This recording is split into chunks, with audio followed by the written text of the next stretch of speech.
Hey YouTube, well, we got them all painted up. Yet again, it's just a rattle can paint job, but it's not a big rusty piece of metal. It looks a little bit nicer. Painted it top and bottom. That'll give it a little bit more life. Now we got to just put the foam back on. And if you hear a noise, I got a little heater down here. It's freezing cold in here. So we'll start putting this back together. Here, I'm going to take hopefully a good shot, maybe not, of this right here. These are the seats that the guy bought these for, and I don't know if he got them online through a magazine or how he got them, but there it is. Performance Choice 800-500-1500 www.mammotorworks, I don't know, mamotorworks.com. That's probably what it is, and made in the USA. And I gotta say, they are made well. Just, you know, obviously it hasn't been used, and I've never used them before, so I don't know how long they'll hold up, but they do look to be well made. So you might want to check them out if you're having your seats, or if you want to do this with your seats. I don't know where he ordered these, if he ordered them online, if he ordered them out of a magazine, I really don't know. I gotta say, although you may have noticed a few wrinkles here and there, these are really well made. I don't think I really could have sewed them a whole lot better. The only issue I'm having, like I said, with some of the wrinkles you may have seen on the introduction video there on that seat, is that these cushions are just broke down. These seat covers are made for probably brand new cushions. So therefore, if I was making this myself, I could kind of make it more to these cushions. Now, something else I would do before I started this, you know, if I was getting paid for this job and the guy had money to spend, and I wasn't just wanting to do you know, all he wants me to do is take off the other seats and put these on. Honestly, he wanted me to leave the other seats on and actually put these over the top. That won't work. You may be able to make that work, but it's just not a good idea. The other thing you'd want to do after doing that would be to get some sort of cotton batting type material and put over the top of this and bolster some of the areas that originally would have had more, you know, more cushion in them. But yet again, it's not what this guy wants me to do, so I'm not going to worry about it. I don't have any of my old cotton batting material anywhere, so you know, that kind of stuff costs money, and when you're doing it on the cheap, this is still a very good way. It'll still look really a lot nicer than it did before, and I am quite impressed with these seat covers. Actually, they're sewn fairly straight seams for the most part. They have, you know, all the right stuff. All right. Well, hopefully you can see this. Here's one of those hog ring, for lack of a better way of saying it. It's what holds the seat on. You're gonna have several of these that you hopefully have kept track of, and they're going to be bent up similar to this or worse. And basically what I'm doing, taking my cutters to kind of hold it, I got this little pair of pliers here, I got another little pair of pliers over there, and I'm just going to straighten these out best I can. And it's kind of hard to do while watching through cameras, but anyway, I'm going to straighten these out, try not to break them. And I'm going to do that to all of them. I'm going to go ahead and leave this little hook here on, because that we're going to put around the wire and crimp. You'll see that in a minute. But from here on out, this is where you want to keep track of every little wire, every tool, and any old hog rings. Notice I have the towel down underneath here, and there's this brush over here. I've brushed everything off real good, put that towel down, so if anything drops on it, I'll see it. Because as soon as you start messing with that seat cover, you don't want anything that's going to scar it, poke it, or hurt it in any way. So I'm going to go ahead and straighten these out, and we'll go to the next part. As you can see, there's a couple longer ones and a few shorter ones. The two longer ones go into the two upper corners here, because it's a little bit deeper through that front part than these here. So I'm going to start putting those in. I'll kind of show you that. Basically, I'm just going to go along this whole thing and slowly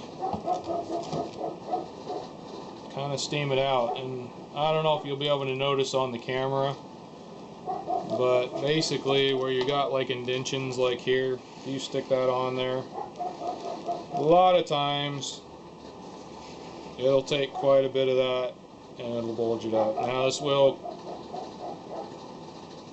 go back down somewhat, but this just gives it a little extra poof, a little extra life. Poof, a technical term. I'm going to try and show you, hopefully you can see this. Basically I took these, straightened them up. Now this is a little bit of a wide gap, so I'm going to take that and close that up a little bit. Doesn't have to be perfect, but close it up to where it grabs hold. I'm going to find the respective hole that I need to put it into, kind of shove it down in there. There's a little spot, you'll see where it is, and just clip it right around this rod right here. Now I had one break on me as I was straightening them out, and what you need to do is straighten it out the best you can. Hopefully it breaks in fairly close to the top, and I'm just going to take that, and hopefully this works. Hopefully you can see this. Right as close as I can to the top, and I'm just going to kind of wrap that around and crimp it as best I can without hopefully killing it here.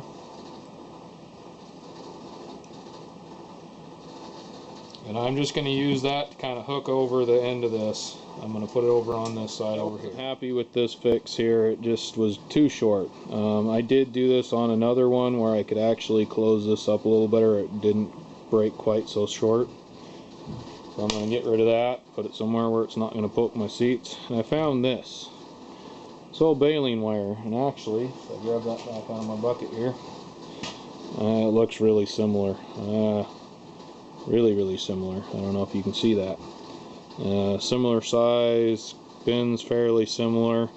So hog rings and baling wire. I think the first upholsterers were farmers. See, right there, there, and there, all the way along, they're sticking up.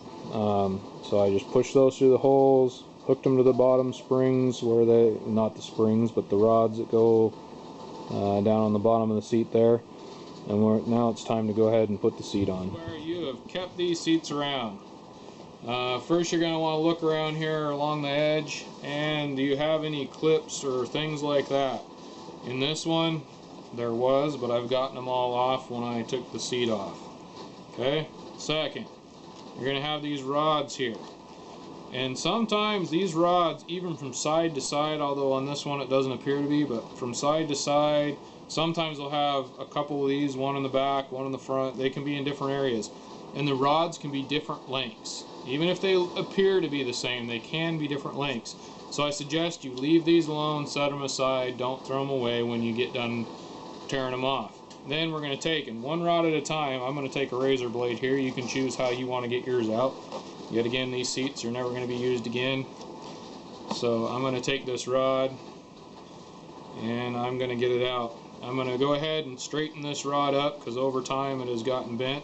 I'm going to make sure this gets put in a safe place where I won't sit it on my new seat cover. And then you're going to take, I'm just going to bend it right here. It's not real hard to bend. If you have any real kinks in them, you can take your pliers and, you know, bend them. This one's not too bad. They're going to end up that way. Now we got our new seat here. I'm going to pick up my razor blade again, and even though I was coming back to this with a razor blade, put that razor blade in a safe place because you will regret screwing these up, especially if you're doing like what I'm doing. Before, if I screwed something up, I had the upholstery there, I had the sewing machine there. If I screw this one up, I don't have all that stuff out where I can easily replace a panel or something like that on it, so be careful. Now on these new ones, they're sewed across here and across here. You're going to take it, and really you want to kind of look and see on your old one where there was a cut. There was a cut here and a cut here. They usually aren't right on the edges. There's usually a little bit sticking out. So I'm going to come over about a finger length, ½ inch or so, and I'm going to carefully slice down there. Now don't cut the stitch here. You cut the stitch and you have a chance of the fraying and that it goes bad. Same thing on this side. I'm going to come about a ½ inch or so. I'm going to carefully cut that there. Then I'm going to set my razor blade aside.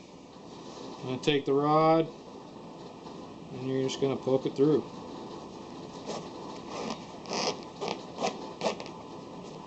Now I'm going to take my seat and I'm going to set it the exact same way, so I know that this rod will go on the same side as this right here.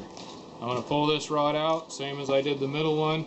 I'm going to slice these up here about the same area. If you look, this one's about a couple inches from here and a good 3 or 4 inches, probably 3 inches from here. So I'm going to slice these, kind of use my fingers however I want to do it, measure it with a tape measure if you want, and I'm going to put those slices in the same place, and I'm going to make sure this rod goes in this side. I'm going to do that with this. I'm going to film this, and quite honestly it's going to be almost impossible here. And I'm being careful with my tools, I know where they are. I'm being careful with this, I know where it is. And we're going to pretend this is what's sticking up through the cushion here. Basically the same thing, and basically you're just going to take that, take your pliers, get a good hold on them, and if it's sticking up through the cushion, so this is going to be upside down, you're going to have this kind of stuck back like this on the seat, and this will be sticking up, and you're just going to poke this through. I barely do it when I'm on the table here, that's why I'm not filming this. Anyway, we're going to hopefully poke through. There, it's going to poke through, and you're just going to take this pair of pliers, bend it over like that. Now that will hold the seat. Basically the seat will be held down into the cushion. We're going to do that all the way around. Sorry I couldn't figure out how to film that, but it was just too difficult. We've got all our rods inside the seat here. We're going to stick that on there, and I'm going to do the best I can.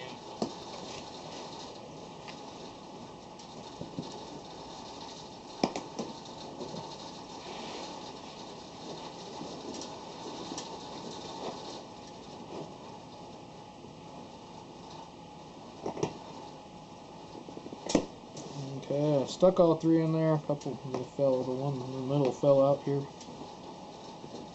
Like I said, I don't know how much of this you're going to be able to see.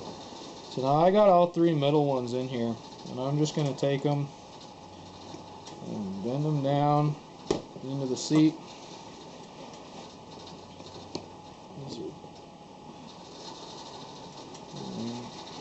Bend them down into the seat cushion. You want to make sure these are bent clear down into the seat cushion where they're not going to poke up. Last thing you want to do is have somebody poke in the butt with a wire every time they sit down in there. Stuck to the seat. Now we're going to go this side. We're going to make sure that this is in that groove, that these are matching up around here as best they can. So they look pretty good. Make sure that's going to be there. Kind of get an idea that it's sitting where it's supposed to be sitting here. And then we're going to take it, I'm going to hold that. I'm going to find this middle one here.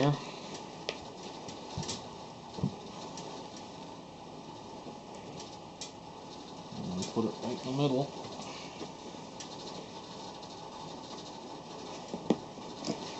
And I'm going to go ahead and bend that down, stick it down in the cushion.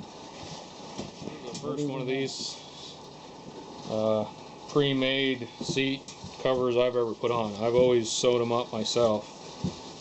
And we're going along, and see, here's where, if I was sewing this seat, I would have sewed this clear back here along this edge, because it would have worked with this seat. And then when I went and put a little bit of cotton batting or something in here, that would have just looked real nice. It would have been a little smaller, it would have been totally stock, but it would have looked good with this cushion. This is where these kind of things fall a little bit short, is that they're made based off of a brand new cushion, and so you're gonna have that extra room there. Now you can kind of pull and tug and tighten things up a little bit, but if you do that too much, then your seam lines here will start being really wavy, and we don't want to have all the things all the way around hooking it in. I'm going to take this, and this is where a lot of times I would use my let me just grab it. I'd use my steamer here, and I would poke it up underneath here, get this good and steamy and pliable, and bend this down over here. Quite honestly, for this one I don't need to do that because it is just not quite as tight as I would normally like it. But again, not the seat cover's fault. Now bring this back, bring it over there, bring this back, bring it over there. And then we want to make sure that these right here, that there's not, here I'll show you.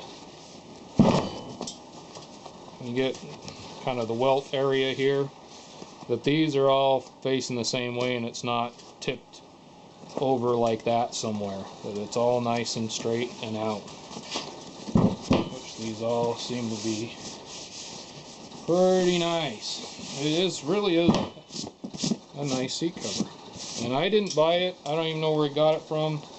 I'm just going by the fact that, you know, if I was to sew something up, obviously I could make it fit to the seat a little better, but really my stitching wouldn't be a whole lot better. They're fairly straight stitching.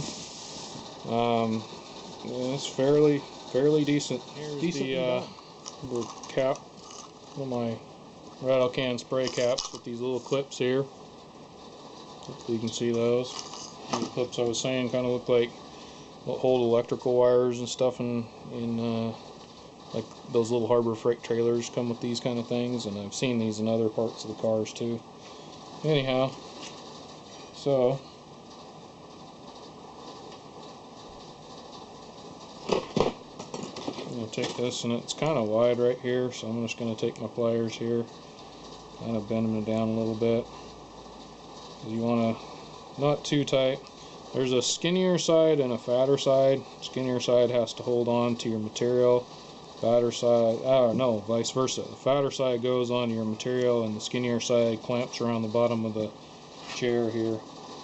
Now once again, got them in a little cup here so that they don't end up on the ground. I even broke my own rule putting the tool here. This is a pretty non-sharp tool, but I'll stick it on the bottom there. That way it's close at hand, but it won't get me in trouble. And these, just going to put 3 of them on the bottom here.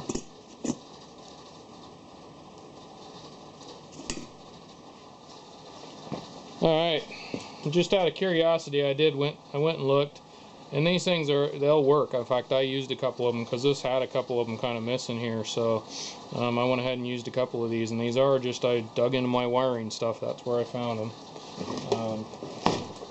So look for those if you need them. And basically what you got your clip here that clips on to the front of the seat, or to the seat. Fat part clips to the seat, and then the smaller part goes in towards the seat, inwards. And basically, hopefully you can see this, you just take it, I'm trying to do it with one hand, stay out of the camera, and flip it around, and that skinnier part just holds it right on the edge there. And we're going to do that all the way around the seat. All said and done, that's what you get. Alright, as you can see, these things are pretty nasty rusty, but as I've said before, this thing is just going to be a driver car. The guy doesn't have any money that he wants to really spend on it, so I'm just going to go through, I'm going to brush these off as best I can. I'm going to do a really good job, do just the best job I can of getting as much of the rust and crap off of these, and then I'm going to go ahead and grab a rattle can, spray paint, and spray paint. Alright YouTube, 3 steps forward, 5 steps back. I really screwed up here. I got all this done. I got ahead of myself. That's one thing about filming YouTube stuff. Sometimes you really get ahead of yourself. And I forgot to weld this nut into here. And what I got here is a piece of copper. It's the bottom end off of an old hot water kettle. Anyway, got that underneath there. I'm gonna have to grind this down and weld this nut into here. Do it at your own risk, because there's a good chance I could, you know, set this foam will set on fire like there's no tomorrow. I got a towel kind of over the new seat that I got pulled up best I can. And I could melt that, so there's a lot of bad things that could go wrong. Alright, well, we got that welded in. I'm gonna let it cool off, walk away from it for a while, do something else, and doesn't look like I did any damage. Track, so to speak, uncompletely intended. But we still have these fairly decently painted tracks here, but they still don't want to move. We've got to get these freed up a little bit more. Dry lube here. Shake that up. I'm already starting to run out of this stuff. It sure didn't last near as long as that last can of stuff I had that lasted forever. And I'm just going to look at there's ball bearings down here, and I'm just going to shoot the crap out of these things. And I'm going to just go all the way down here. Put a good liberal coat of this stuff in here. And in the mechanisms, down every nook, cranny, hole, anything that's going to have a little bit of movement involved. And I'm going to go ahead, and there's on the back side here, there's also some more, another couple bearings in here. I'm just going to shoot a liberal amount in there. And I'm going to let that stuff sit to the side. Dry, tracks back on. I already bolted this one on this side because it's the same basic thing. This one's the one that's got the trick. If you turn it upside down, you can get it in here a little easier. Still got to work at it. And let's see here, you got to find the right spot to kind of turn it. And stick it on here. And then just bolt it back on. That's simple enough. Hopefully you know how to do that. This was the main trick there. Yes, these slide back and forth. They're not perfect, but they're way better than they were before. So it's actually catching on the seat over here. I need to deal with that. This one's going back and forth good too. So anyhow, especially if you get the weight of a person in there, things will slide a little easier. It's taken longer than I thought, as usual. I try and put as much information in these videos as I can to try and help somebody who really just has never done it before. So it takes longer than you think. Anyhow, I am going to call this a video because it is getting too long. We got the bottom of the seat done, we got the tracks on, the whole bottom part's done here. Come on back next week and hopefully we'll get the whole thing put together and finished for you so you can see them on the end. This is Sam, Jack of all, Master of none. Y'all have a good one.